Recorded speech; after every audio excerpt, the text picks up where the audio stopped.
Hello, everybody. Welcome back to Rule the Roost podcast. It's been a very good weekend for Tottenham Hotspur Football Club. Manchester City couldn't get it over the line. Arsenal, they couldn't get it over the line either. But you know who could get it over the line? It was Tottenham Hotspur once again.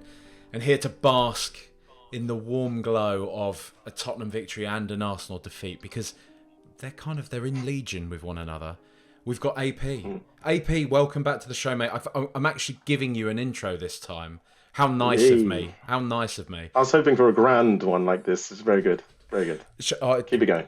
Like one of those kind of regal, I don't know, like medieval style ones with trumpeters and all that type of thing. Yeah. Jesters, all of it. Well, you've got the jester here, mate. So, you know, that's part of it. That's part of it. But how are you doing, mate? How are you feeling? I'm all right. Yeah, I've just come back from Mersey, so I was I've just kind of soaked up a little bit of sun and gone out with the family and recharged. So I'm feeling good and ready to talk. Just to anybody listening, like Mersey, that's in Essex, right? Not up in Liverpool. Yeah, that's the careful distinction. Yeah, I've never been there though. It was nice though. Nice bit of sea air, walking. Do you have fish and chips?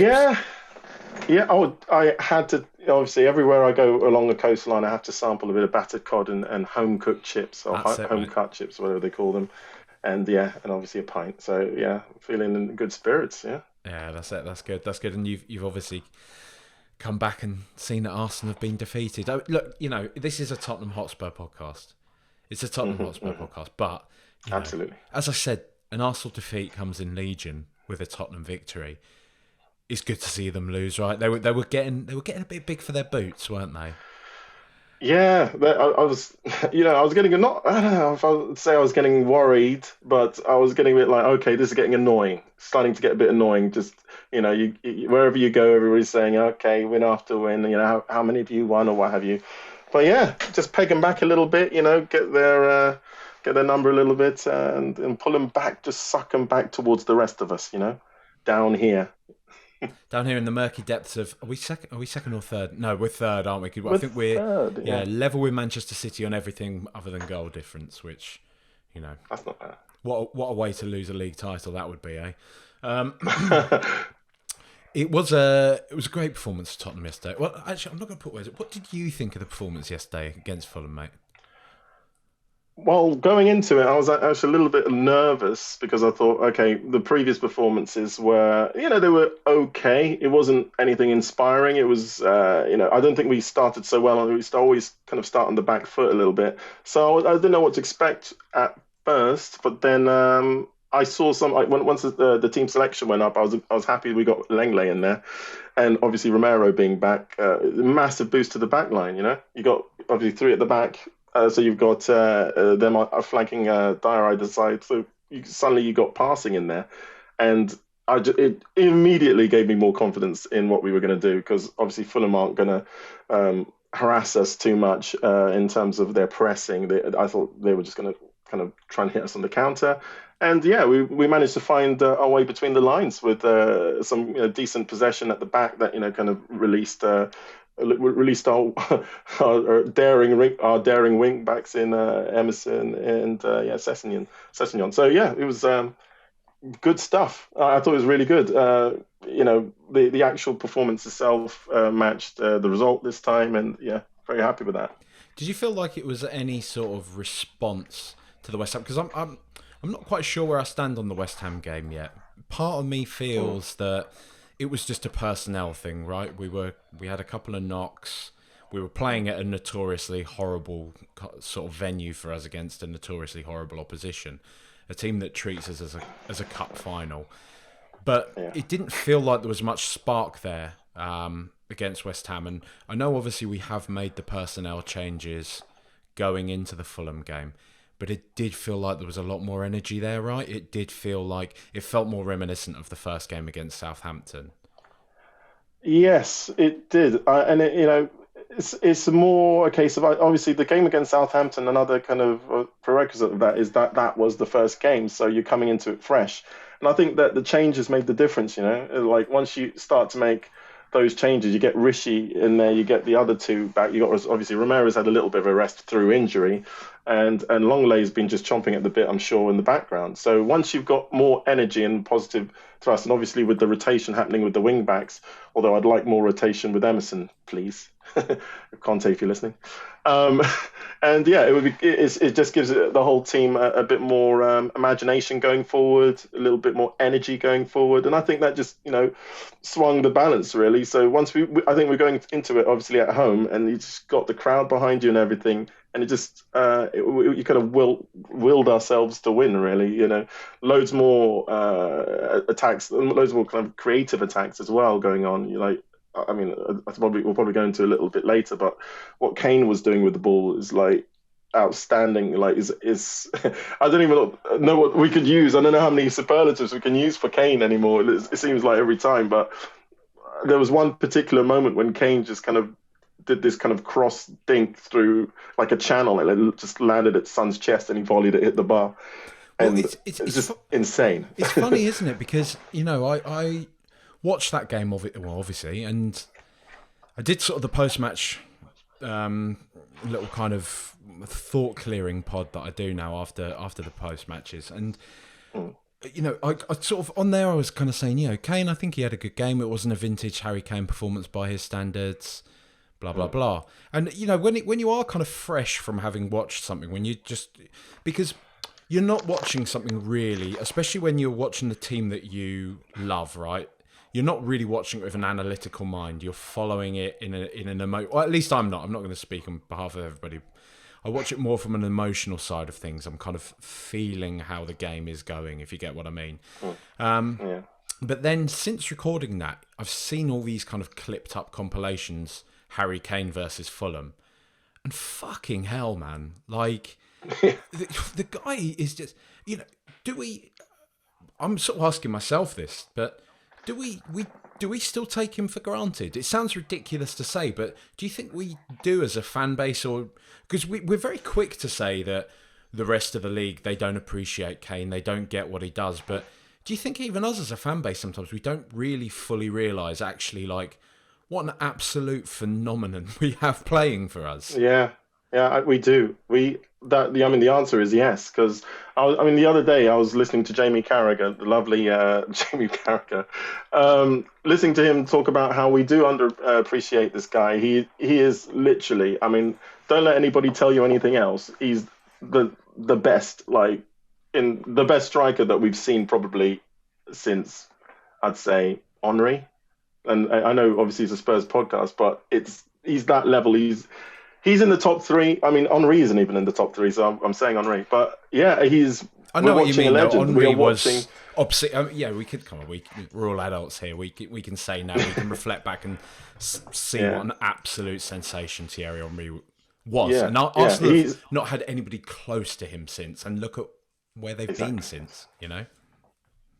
Well, nowhere. But yeah, exactly. And Kane he's an absolute legend for me. He top three strikers, top three in terms of goals I'm talking about, and he doesn't stop, does he? And it's not just the goals, it's the way he sets them up, it's his movement, it's what he does for others in and around the box, leadership on and off the pitch and all that stuff. He's an absolute all-rounder. And listening to Jamie Carragher describe that, it kind of made me kind of look at the scoring charts and what was going on. And like when I was a kid, I used to kind of look up to, not kind of worship or anything, but Andy Cole was like he was the Don, back then. And he's gone past him, and he's like 29.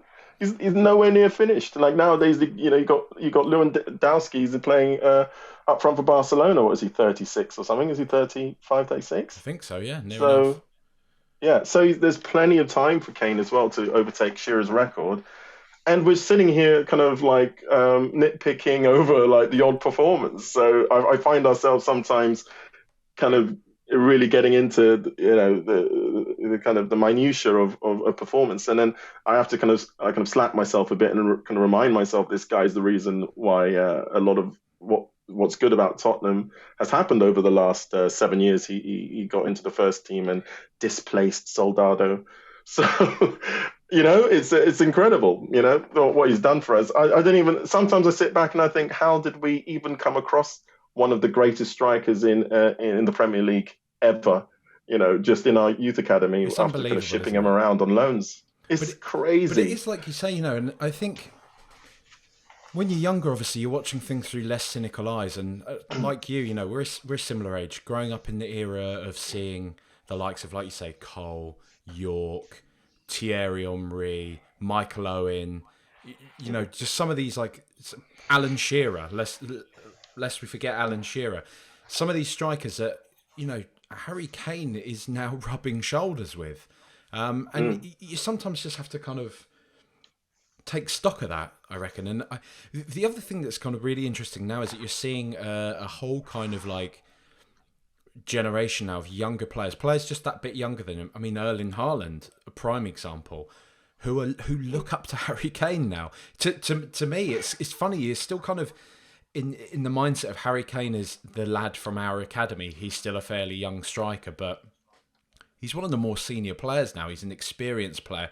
Yeah, I know there's still always going to be the what's he won though shit, but I think any other professional kind of footballer, especially somebody that plays in a similar position to him. I don't know if you heard, there was a really interesting one, a story about Erling Haaland, where he would apparently he would study the way Harry Kane played in the Premier League. Wow. And try and adopt it to his own game. So much so that his teammates would say to him, have you been with Professor Kane today? As in, like, that's who he's been learning from if he was away. Wow. I mean, yeah, it's just, Didn't know that. it's the guy's a phenomenon.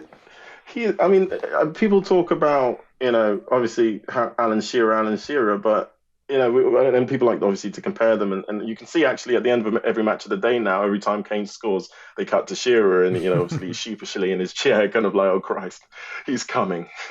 But we compare him to Shearer, but Shearer. Let's get this straight. He was a monster. I think he's actually underrated for what he did. People actually don't talk about Shearer as much as they His should assists. talk about him. I didn't realise how many assists ridiculous. he had. Yeah, it's actually scary how good Shearer was. When I was a kid, he would score every week. It was just normal. He would just score. Like when he didn't score, it was a crisis at Newcastle. So, or Southampton or Blackburn. But he was indomitable.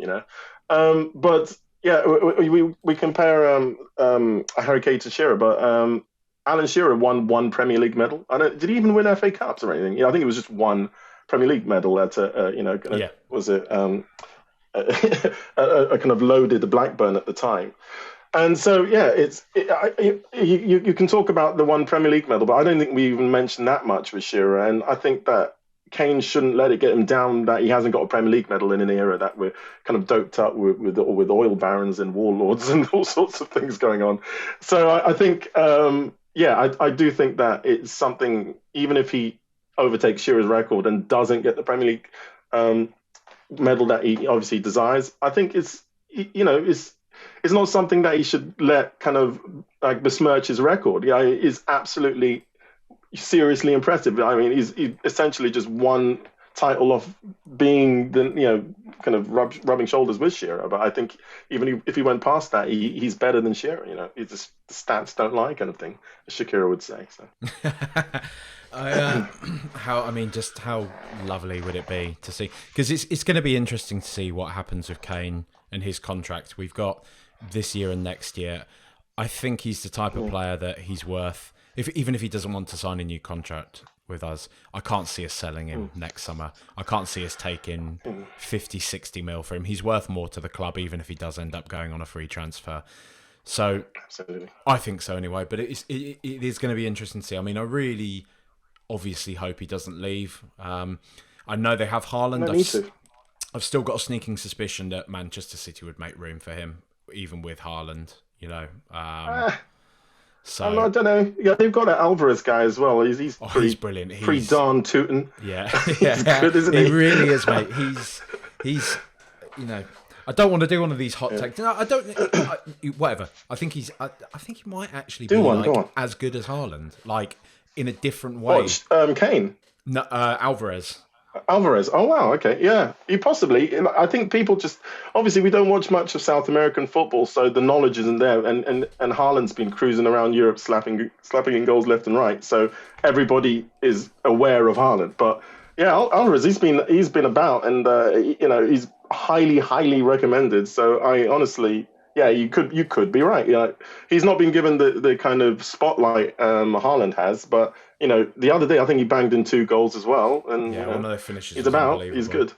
He's Yeah, yeah. he's a He's baller, quality. as the kids would say. AP, that's it. Yeah, yeah. I don't know what you're talking about. Too old. We, well, from He's one decent. That's what we'd say. from one goat to a potential another goat, Richarlison, man. Like Oh, he finally got his start. And first maybe 20 minutes of the game, I was thinking, is he ready for this? Maybe he's more of an impact sub. And then, bang, that was it. Like yeah. his pressuring, his running, his the way in which he kind of already seems to have a connection with Son and Kane. I mean, the guy. People were worried, right, about a £60 million transfer fee. I don't think anybody's worried now, right? I don't think anybody's bothered No, about no. that. He's come in and he's flying, isn't he? I think Sonny. I think half the reason Sonny gets upset on the bench is because he knows Richarlison's coming on for him. Do you know what I mean? Yeah. So, like if you had that kind of guy, he's always biting. Biting at the bit to get on the field, and he's always getting on there, and he's actually making contributions while he's getting on the field. All the assists he's starting to slowly kind of tap up, and I think the whole stadium is willing him to get a goal, obviously, and the guy is just. He's a force of nature, isn't he? He's a force of nature. He's embraced what it is to be a Spurs player. Like he's got everything, hasn't he? And you can understand why Everton fans loved him so much. He's got everything. He's got everything that the fans have got in the stands, man. He's really really great, and he just makes me smile straight away. All of his social media output is elite. It's elite. It's unbelievable. He can he can meme with the best of them. He rides with the memes. Like he's so good. And I'm so happy to have him at the club, man. Like he's definitely the way forward for us. I think like if any one of those front three thought they could kind of have an off game, he's there. And he's come on the field, obviously, as you were saying the other day. And yeah, I think initially he had some heavy touches, and then he kind of grew into the game. It clicked with him, I think, a bit quicker than it has clicked with Basuma. He's just clicked with him with the teammates, and he's doing all sorts of things in inside outside the step curlers to set up Kane and all sorts of things. He's quality. I actually thought he wasn't going to be as good as he is, and I didn't think his Same. I his thought he was going touch to or be his good, skill. right? Yeah, I didn't think his touch or his skill was going to be as good as it was because we're seeing a player play with like the Everton players, and they're not exactly, they're not top four players. So yeah, I think obviously he had to chase around bad touches and stuff. But here he's really showing himself. He's walked into the squad really.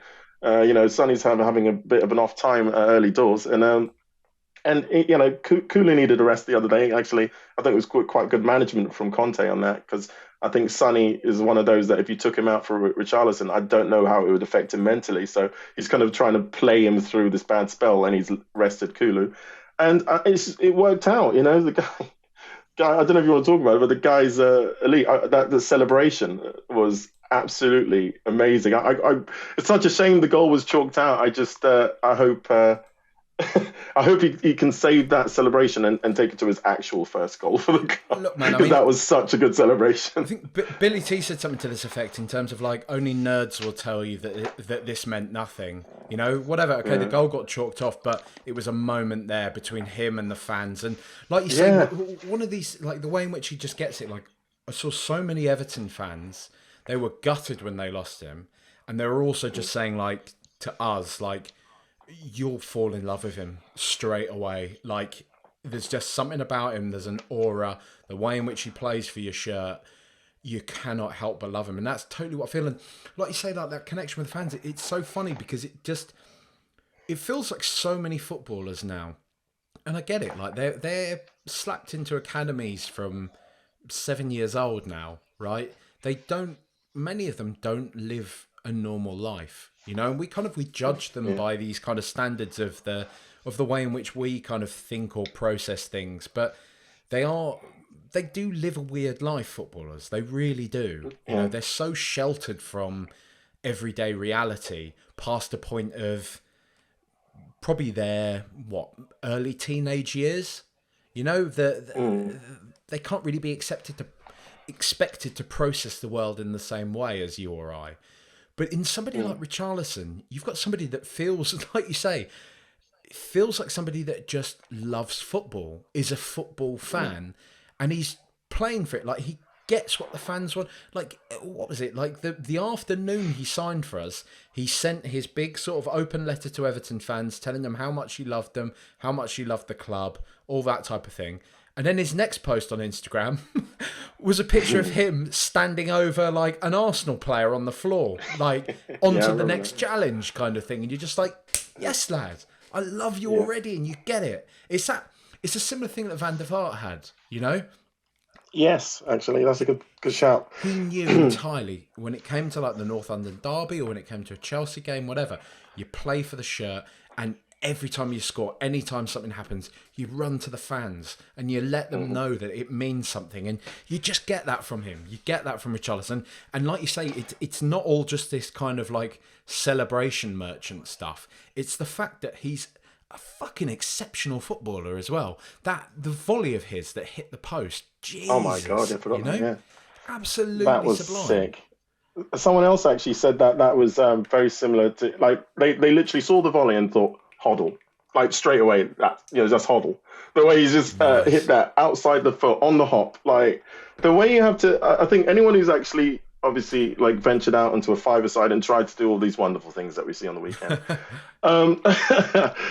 It's very hard to get to catch a volley like that and hit outside the foot, bit of bend, inside of the post kind of thing. Unbelievable score. And do you know his offside goal? If you watch his movement carefully, that is elite movement.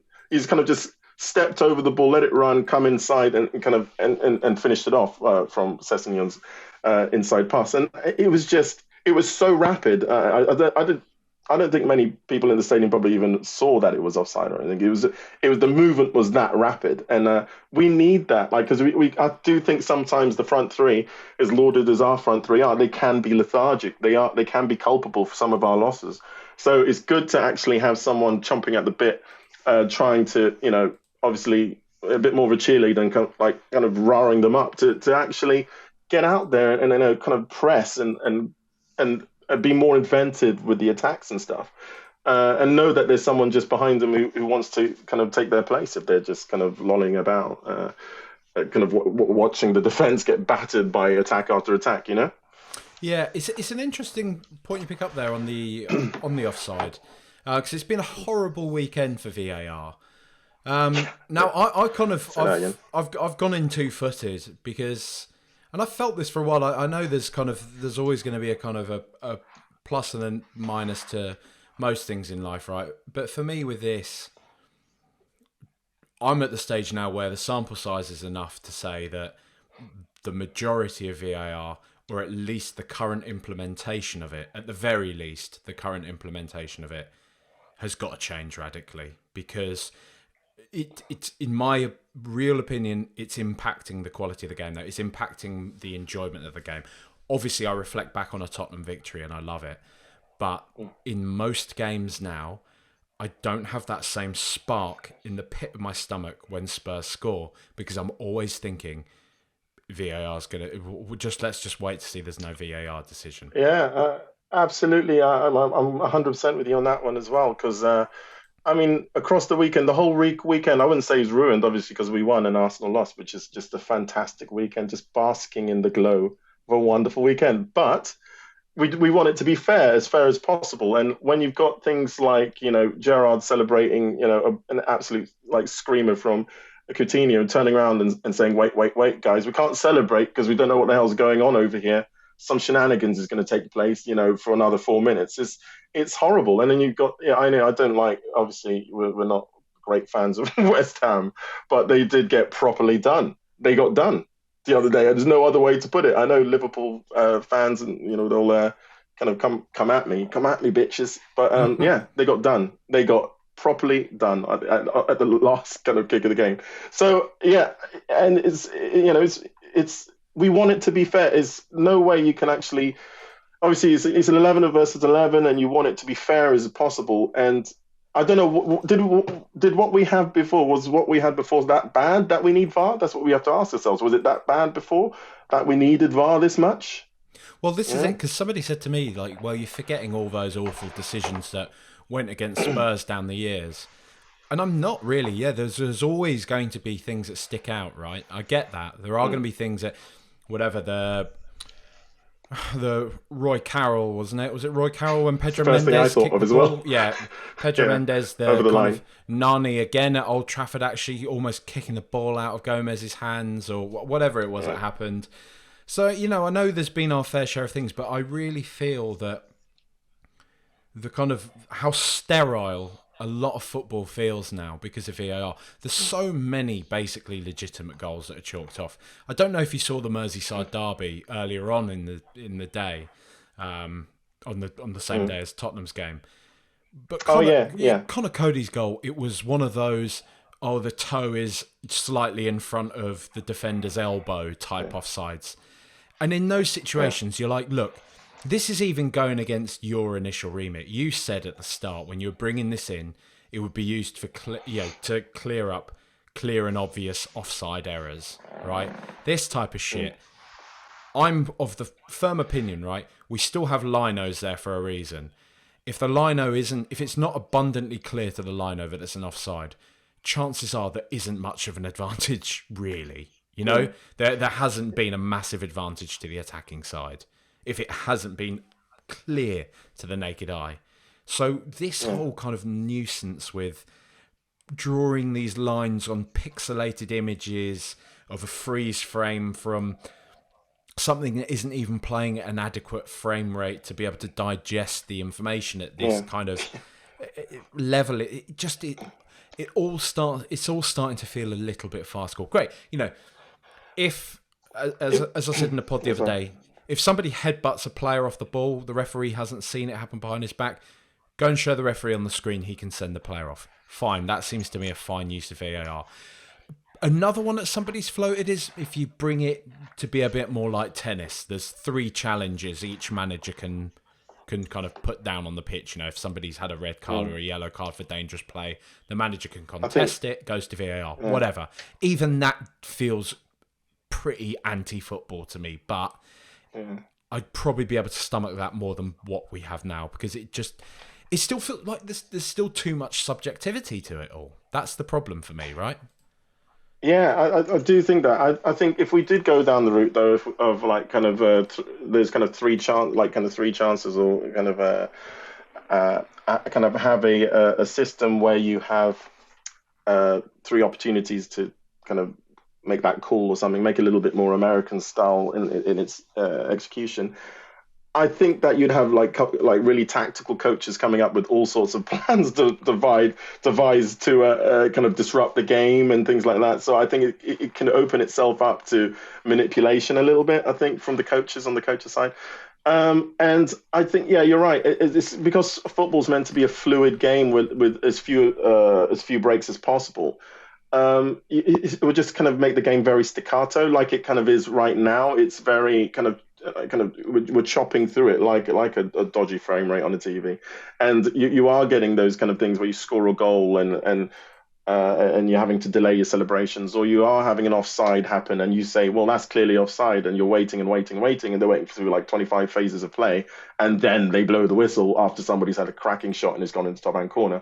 That is insane. You see what I mean? So yeah, I don't know how we solve it. It's not. I do think the best thing is, well, the other day I actually did propose. I proposed on the channel that I propose things, Twitter, that they do kind of have a thing where what did I say on Twitter? It was I did propose something where they had a system, a challenge system where they could execute those Sorry, I've lost my train of thought completely.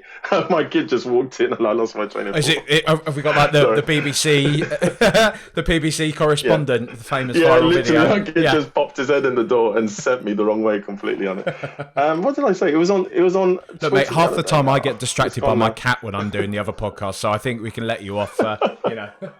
Yeah, but I had a really good point. It's really annoying. It's so annoying. Just stay outside. You're talking about your point on Twitter yeah. about contesting challenges, contesting calls. Yeah, no, but basically, to be honest, I think that they need to have an independent panel. Basically, I think that's the thing I was trying to come up with. So they have to have an independent panel separate from like kind of the boys' club of referees that they have there, because I think it would just bring a little bit more kind of belief in the system if they had. It does feel like a boys' club because you've got the referees, and then they tend to get promoted, like Mike Riley and what have you. They tend to get promoted into the VAR room, don't they? So it doesn't feel separate. It doesn't feel independent. So it'd be quite good to have a separately trained panel. So they have obviously all the rules and make it professional. Okay, maybe you could take that side from the American sports, where, for instance, you do have a separate panel in a box somewhere, and you do have maybe the referee is mic'd up, which would be quite good because then they can actually call the exact rule that they're enforcing or putting in place, obviously, for each challenge. So if there is, for instance, a goal ruled out, the ref gets on the microphone, goes through the loudspeakers, call of play, offside, or is punched the player and blah blah blah. So there's there's actual clarity with it, because right now it feels like it's just not clear. Rules are being enforced that people are having to refer to kind of digital handbooks in the studios and things. It's just very, very odd for such a professional game. It is mad, isn't it? It's just strange. It's really strange that we still... I mean, one point that was made to me that's actually really interesting, though, is that one of the positives that's come out of VAR is it shows you like how vague a lot of the rules are in football about a lot of things, how our interpretation of them is still pretty subjective in a lot of places. But it will be interesting to see if it's here to stay or not. I imagine it will be in some form, but I think there's enough pressure now from enough people to say that there's probably going to be a bit of a shake-up of it. We'll see how soon that comes or not. Please. If we go back to the game, you sort of mentioned it before. I did want to give a bit more kind of time to having Romero back, obviously, but also having Lenglet in defence, because it felt now suddenly having two ball-playing centre-backs alongside Dyer. If we got Dyer as like the enforcer, and he can, to be fair, that's unfair. Dyer can play football as well. He's no lump. No, he's a pretty decent ball-playing centre-back. So 3 ball-playing centre-backs now. It felt like we had so much more control over the game, and then in turn, it felt like the midfield duo were a lot more free to kind of play their own sort of expressive football. And funnily enough, we saw 2 of the best performances we've seen from Højbjerg and Bentancur, respectively.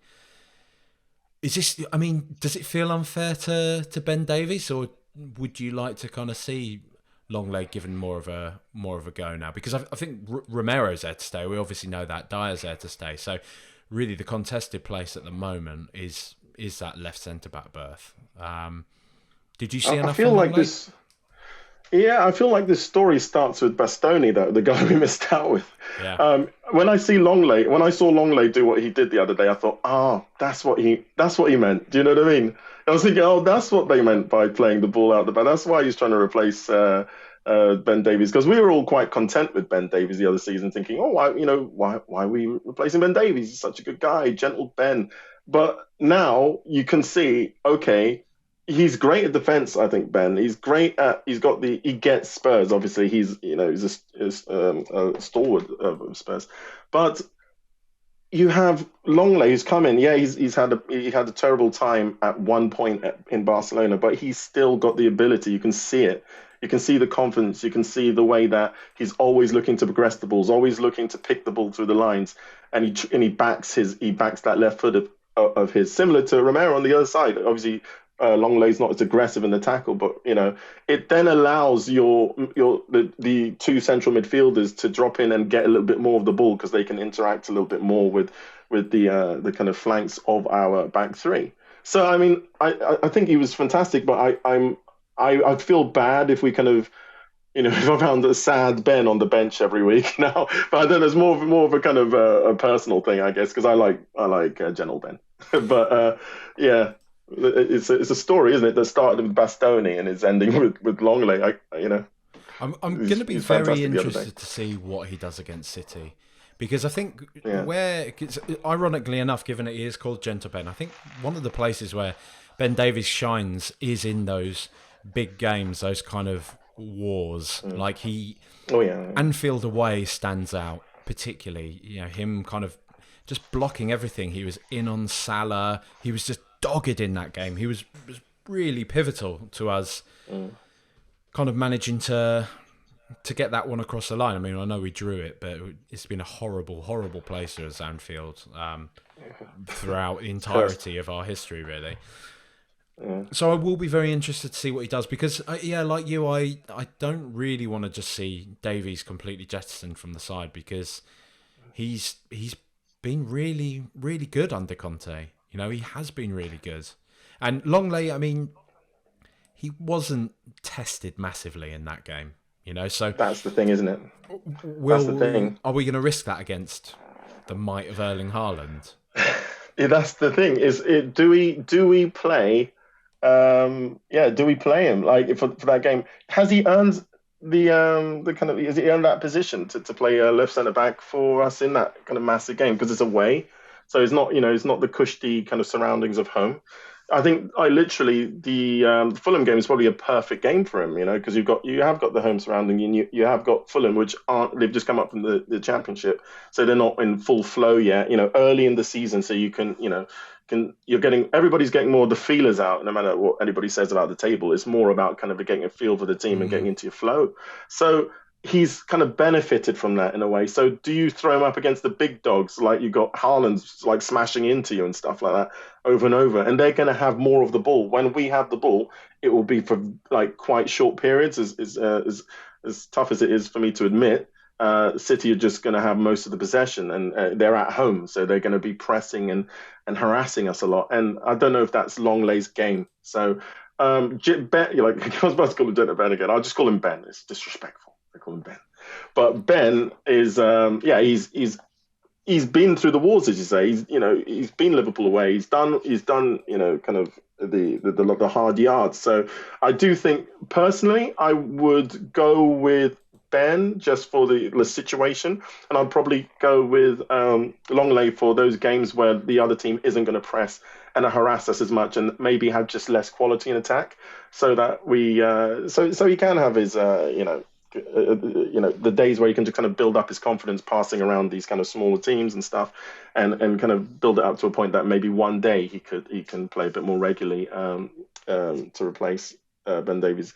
And I think is actually a good signing. I mean, we really did need someone for those moments. If we did have Ben the other day, I don't think it would have been such a straightforward victory. We might have just nicked a draw or something. It's just you don't get that fluidity of passing straight like through, breaking lines and getting it straight to the front quicker and things like that.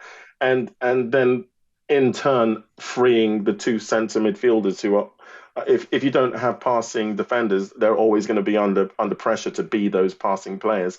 And they're so deep, and there's only two of them, and they're normally up against three. So it's a chain, isn't it? It's a chain reaction. Here's one for you then, mate. Because I kind of feel like I might be tempted to give Longley the start again against Marseille, but maybe bring Davies in for City.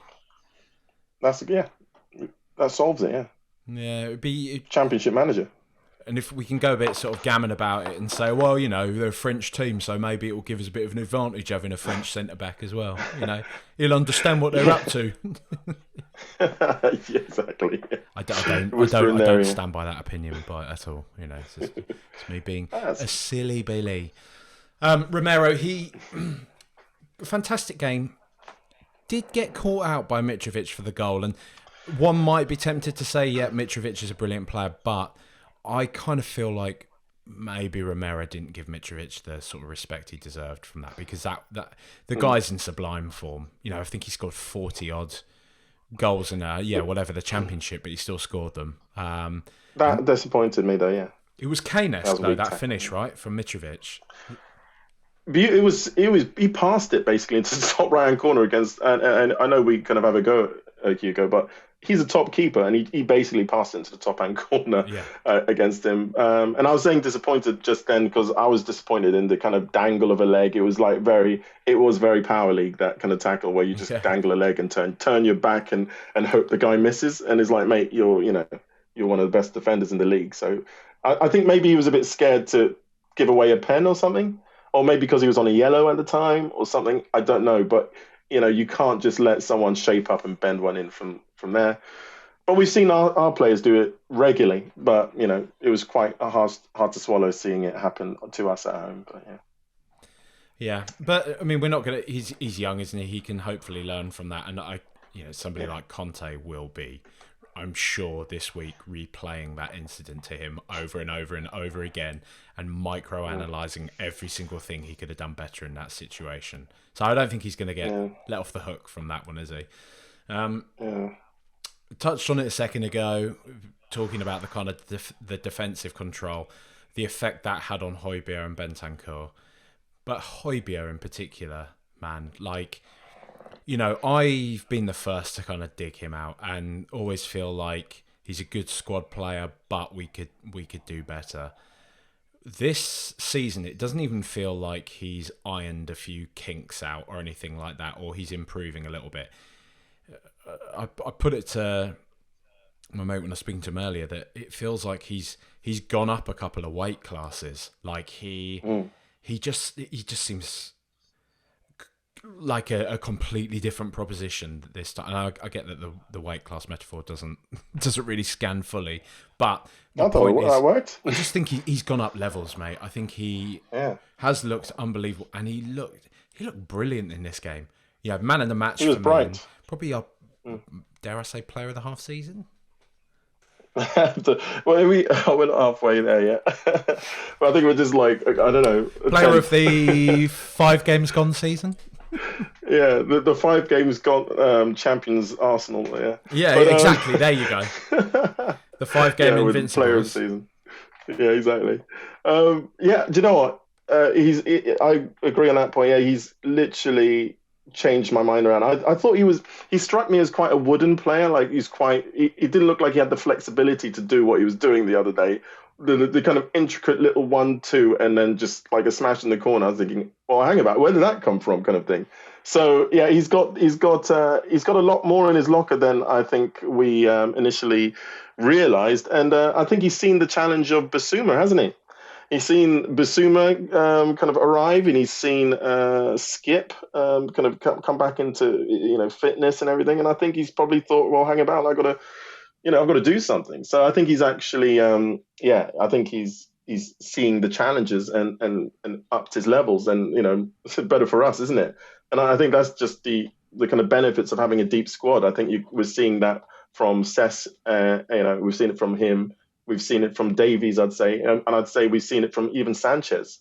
Like Sanchez has obviously seen Romero come in, and then ever since Romero came, he's upped his level as well. Yeah. Obviously he didn't play the other game, but everybody who's had that kind of challenge has upped their level. So more of it, please, kind of thing. And I do like Højbjerg. He is the Viking. So there you go. He's doing a good job for us. He is doing a good job.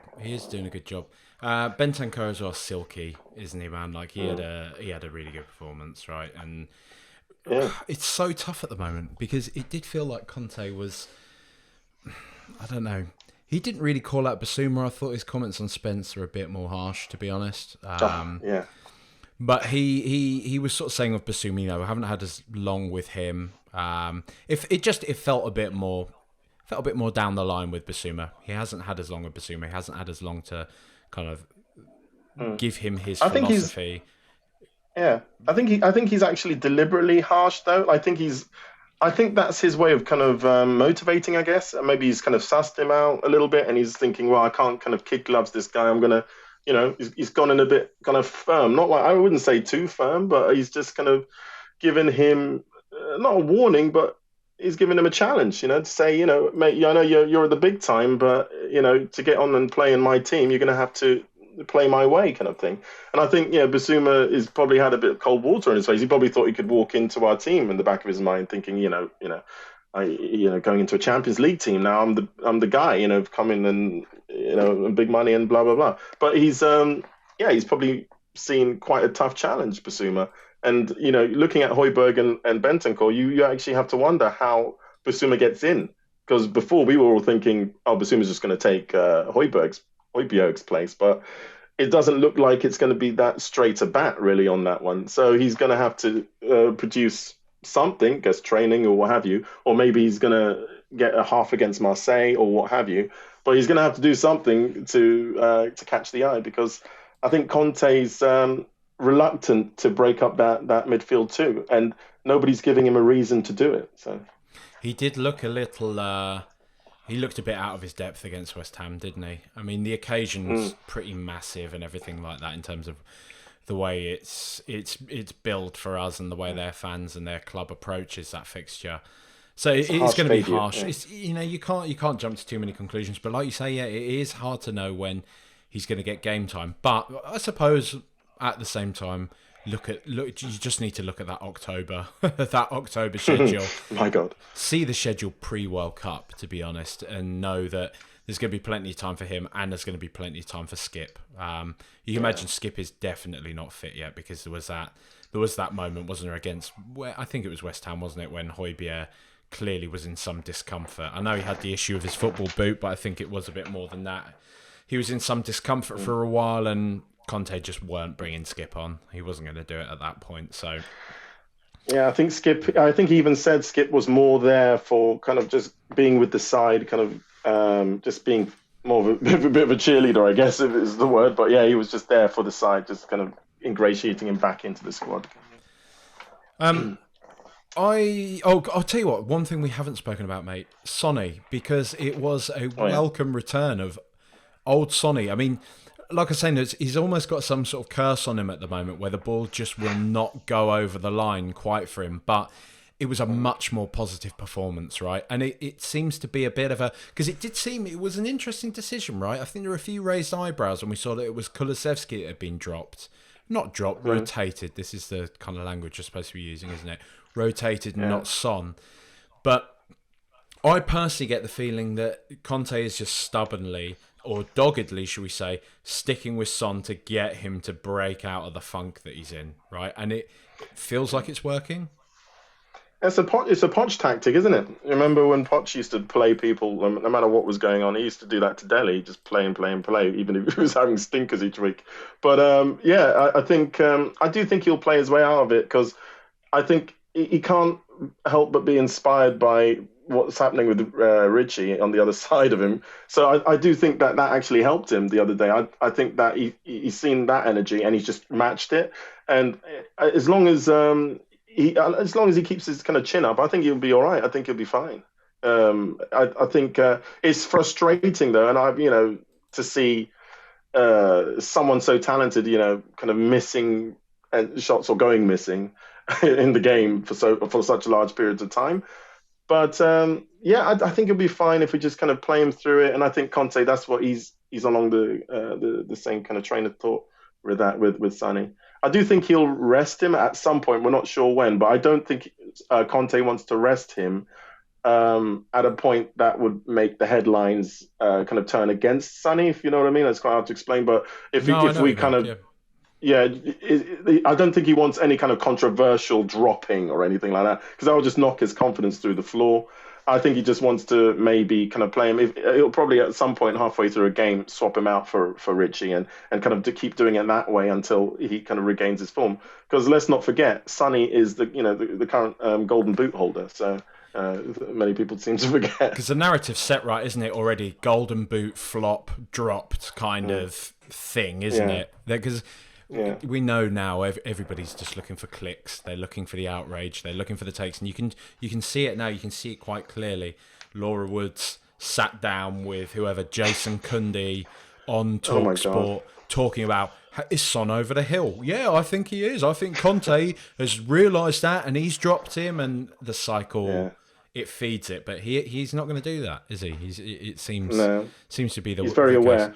And it's easy, Kulusevski, that's a young, hungry player. He ain't going to be thinking, why have I been dropped? Oh, what's happening? Am I over the hill?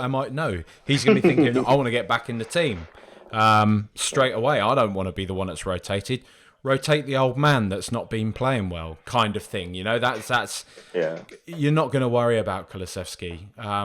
Honestly, I feel I like love I could, Kulusevski. oh, mate. I feel like I could, give half an hour of every single pod to Kulusevski right now because He's sick. oh God, he's unbelievable. He's just, Another one that's underrated, by the way. I don't tend to hear much about him, but he's like, isn't he one of the top assists for 2022? He's like one of the top, yeah, like man. top three or something for assists since he arrived in January. So I wouldn't be surprised. He is outstanding. Like he hasn't even got going because he scored obviously early doors against Southampton, but this guy, his left foot is. We're talking about. I'd say like I know we like comparing to old players because we're old, so we like to look back. But I like comparing them, and he is basically our Iron Robin. The guy who just gets the ball. He can, you know what he's going to do. You know what he's going to do. But then sometimes he can go down the line and hit it in with his right foot across right across the box. So I think he's one of those that, if you're a defender, you're going up against Kulusevski. It's a nightmare because he's actually a big lad as well, and he's got a lot of strength and power, and he's outstanding. Like people go on about Saka, I suppose maybe because he's English, but this guy is absolutely ridiculous. You wouldn't want Kulusevski on the right side of your box, on the edge of your box, on his left foot. You just wouldn't want him there. He's he's a special player, and I'm looking forward to seeing him. Segue, please. Strutting his stuff on the Champions League stage because yes, Tottenham Hotspur are playing on a Tuesday/Wednesday night. They play Thursday because they're fucking shite. The Champions League is back around, the pinnacle of football. We're back, baby. Oh, mate, I'm excited. Look, we keep referencing this, mate, but we've grown up we've grown up dreaming of Tottenham playing in this competition, right? What does it mean to you to see the fact that we are a pretty established Champions League team now? We're not one of those kind of outliers that gets in every now and again. We've made a real fist of our time in the competition. We made the fucking final, We've made a real fist of our time in the competition. Are you? Yeah, you must be buzzing to be back, are you? I am absolutely buzzing. It means a lot. I think I've said this before on one of the shows. Is that I've kind of been supporting Spurs obviously since I was literally 10 years old in 1990, and it was just not even a mouse fart of a reality that Spurs could be in the Champions League. Not even a chance. Not even a thought. You'd be ridiculed for even thinking that Spurs could get in the Champions League. We were in the noughties. We were sitting down thinking about, can we get into Europe? And Europe for us was the Europa League. It was just that was the extent of our ambition at that point. Into Toto Cup or what have you. So we were more focused on that stuff, and to find ourselves regularly in the Champions League, I think we're spoilt. Like the young generation of Spurs fans, you lap it up, like soak all of this up because it's not forever. It's amazing to have Spurs in the Champions League. And at the what's called the chagrin of Arsenal. So that was great. Finishing like 1 point ahead of them and knocking them down. So that is amazing to be in the Champions League. The feeling is great. The feeling is welcome. And yeah, I think we have a lot to we owe a lot. Sorry to Pochettino for making us regulars. And obviously, Redknapp kind of broke the glass ceiling, and then we started. Now we're now very regular in the Champions League, and I think the greatest stuff was watching the draw for the Champions League and watching one of our coaches. I don't know what he's done anywhere else in the past, but he's just one of our coaches, Yaya Toure, bigging us up on the international stage, just saying, "Oh, I love Tottenham. They're my family." And I was like, "Oh my God, this is so cool." But he Watching probably does Yaya love Toure us, do all doesn't that. he? Right? Yeah, and it was so good, and it's priceless to have like an elite footballer, your coach, and bigging you up on the world stage, and being chosen to go into like Champions League draw with all of these huge names. Like you've got the Real Madrid, Barcelona, Bayern Munich, like all of these massive names in the hat, and we're in the hat, and we're there, and we got our group games, as I'm sure you'll mention. Obviously, we know it's going to be Amsterdam, it's going to be Ajax, but other than that, mate, what would you say your one of your fondest Champions League memories is of Tottenham? Are there any that kind of just struck a bit different that you think, oh, we've arrived, or just this is great, this is good being here? There are so many, man. Like there are so many. I think one of my favorite goals was Jan Vertonghen's one with Sergio Aurier just against Dortmund. Yeah. Do you remember that one? Yeah, beautiful. When like suddenly Sergio Aurier has just finally found one of his crosses, and like we got the beautiful goal from Jan and the Superman celebration in the Champions League. Oh my God, that was amazing. That was absolutely incredible. Barnstorming performance that day as well, man. Like it was absolutely unbelievable. Played left back. Yeah. Remember? Yeah. And he hated it. Left back That's the running thing. up there. He hated it, but he was always so good at it. That's the thing. It was so annoying. Conte would have loved that goal. Yeah. Conte would have loved that goal because that was right back to left back. Yeah. He would have loved that as well. I tell you, man, as well, I don't think much can kind of, the magic, honestly, of seeing, obviously, Gareth Bale come to life away at the San Siro, but that home game, that White Hart Lane game, seeing him end sort of, Maicon's career, it's just... I mean that it was sort of seeing. Was Uber around back then? By the way, was Uber around? I don't think it was. It might have been in its very very like proto form, but it was Uber for Maicon. I couldn't believe what we were watching though. That kind of era of like Redknapp's Tottenham as well, when it felt like we'd actually finally arrived at the top tier. I couldn't believe it, seeing those games, hearing White Hart Lane rocking the way it was, and seeing this young kind of. Thus far largely frustrating but obviously talented young player suddenly, bang, come of age and just tear them to shreds like that. On that kind of stage, that... And there is that, Pochettino, he did call it the magic competition, and I'm so twee about it, but I do feel that there is that spark in the air, those evening kickoffs, Spurs in the all-white kit, the music playing. There is just something so... incredible about it, and it's going to take a lot to ever get close to that run to the final. I mean, to be honest, it's going to take winning it. Really, that's the step Spurs have to take to match or to better that, I should say. But you can't go into the Champions League sort of hoping. Well, of course you can get there hoping to get to the final, but expecting to get to the final or expecting to have those big moments. You've just got to kind of go, and I know it sounds tin pot, I know it sounds like a bit of a small club mentality, but to me, the Champions League, you've just got to go and enjoy it. You've got to enjoy everything that it's about. Like you say, the kind of the thrill of being able to maybe play a Real Madrid or a PSG or whoever, and just know that it's Tottenham Hotspur out there under the lights playing against European royalty, hopefully creating more of these kind of magical memories, right?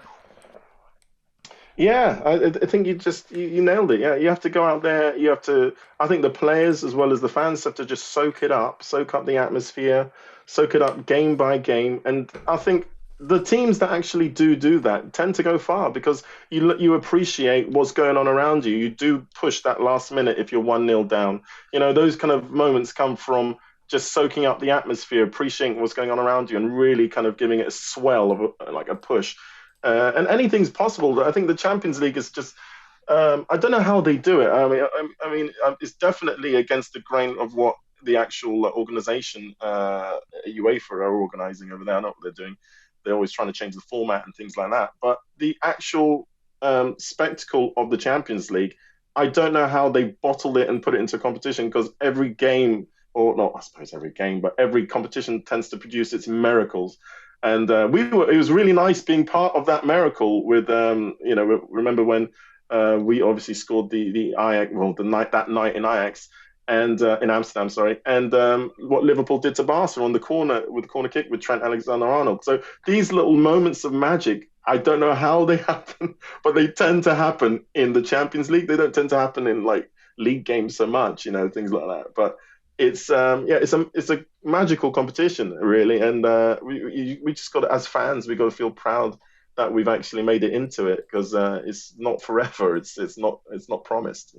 No, who knows when we'll next be in it? The Premier League goes from strength to strength to strength, so just soak up every second of it. And rather frustratingly, let's soak up playing quite clearly the most vastly strong team that we drew from pot 4 in Marseille, who are currently sitting top of, I believe, League unbeaten. PSG might be top. Let's have a quick look. I'd be surprised if PSG aren't, but okay, PSG are still top. But yeah, they score more goals probably. Same record as Marseille. 5 wins, 1 draw, 0 defeats. But yeah, the goal difference is ridiculous from PSG, as you would expect. Mbappe tax, yeah. As you would expect. Yeah. I mean, how have they even drawn a game? They drew to Monaco. I mean, come on. If you're not winning every single game in that league with that squad, you deserve nothing. Nothing at all. But we got Marseille. It's going to be a tough game, but, I'm going to be a Tim Pot competition winner about it. Let's just enjoy it. Because for everything you've said there, AP, it's magical. Yeah, I was going to say something. I was going to say, everyone keeps saying that because I've heard this before about Marseille being top and unbeaten, but we're unbeaten. We're not top, but we're unbeaten. That's They'll true. be saying that about us as well. In a much harder league as well, Exactly. Come on. Tottenham fucking Hotspur. That's it, mate. That's it. Put me in my place. I like it. It's what I need every now and again. Checks. I need checks and balances. It's been an absolute pleasure having you back on, mate. Thanks for giving us your time. Hope you've enjoyed it. What's your at again for anybody listening that wants to follow and get in on your hot takes and big opinions? Big opinions. Don't hype me. Do you know what's funny? I don't even remember my at. I had to literally just now click on my own profile to see my at. But my at is Other Anthony. So yeah, OTHER Anthony with an H. Other Anthony. That's it. So give Anthony a follow. Again, as ever, as I always say, if you've enjoyed the podcast, share it, leave ratings, leave reviews. Come on, you Spurs. Come on, you Spurs.